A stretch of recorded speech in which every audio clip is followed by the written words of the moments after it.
CNN, on a stormy January night in 1992, out in the Pacific Ocean, 29,000 plastic yellow ducks, blue turtles, and green frogs fell from a cargo ship and were lost at sea. For the past 21 years, these durable plastic bath toys have been floating around the world, passing the site where the Titanic sank, landing in Japan, Alaska, and Hawaii, and even spending years frozen in an Arctic ice pack. Originally sealed in a 40-foot steel shipping container, rough seas and huge waves knocked the bath toys overboard, along with several other containers that sank straight to the ocean floor. Some estimates suggest that up to 10,000 containers fall into the ocean every year. The World Shipping Council estimates that on average around 350 containers are lost annually.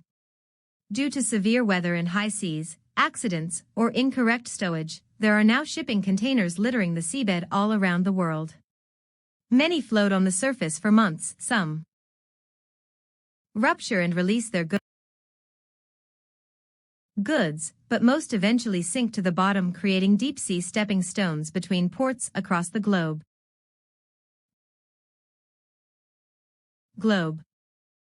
Ships lose containers when the ship starts rolling side to side at more than a 55-degree angle.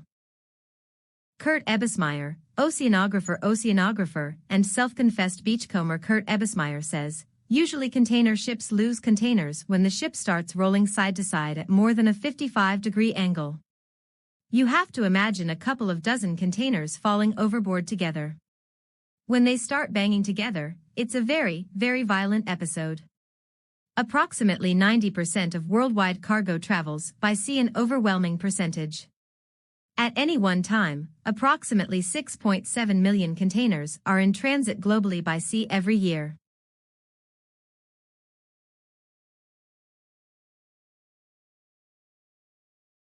Containers hang over the side of the stricken MSC Napoli in 2007.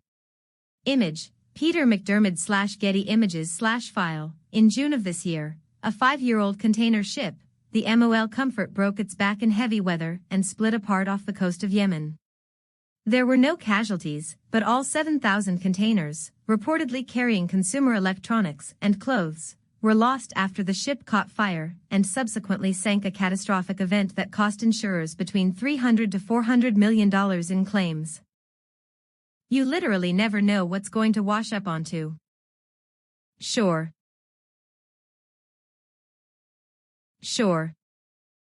Kurt Ebbesmeyer, oceanographer. Over the years, a great wealth of unusual items has washed up on beaches around the world. In 2006, beachcombers scavenging the Outer Banks of North Carolina were greeted by thousands of sealed bags of Doritos tortilla chips that floated onto the beach, dry and still in an edible condition. During a storm in 1990, a large wave washed 21 shipping containers into the North Pacific Ocean. 60,000 Nike shoes en route from Korea to the U.S. splashed into the waves. Over the next year, hundreds of shoes, from hiking boots to children's shoes, were discovered on the beaches of the Queen Charlotte Islands, western Vancouver Island, Washington, and Oregon.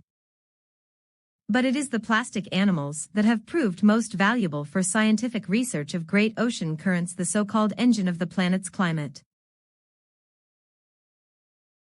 For the last 21 years, Ebbesmeyer has been tracking the ducks, frogs, and turtles from Sitka, where they first landed, all the way to Scotland and Maine. Having patiently recorded the date and location of each sighting, he has been able to learn an enormous amount about the ocean's conveyor belt. While Ebbesmeyer says only 3% of findings are reported, the last sighting he is aware of was a frog in August of this year. Today, he believes there are only a few hundred left, still at the mercy of the winds and surface currents. Once the tale of the tub toys is over, Ebbesmeyer says he still has plenty of other container spills to help him track the currents. 34,000 hockey gloves and 5 million Lego pieces were dropped in the ocean 16 years ago, for example. It's a strange thing to be living on a planet and not know what's in 70% of it, Ebbesmeyer says. You literally never know what's going to wash up onto shore. Ewan McGuire contributed to this article.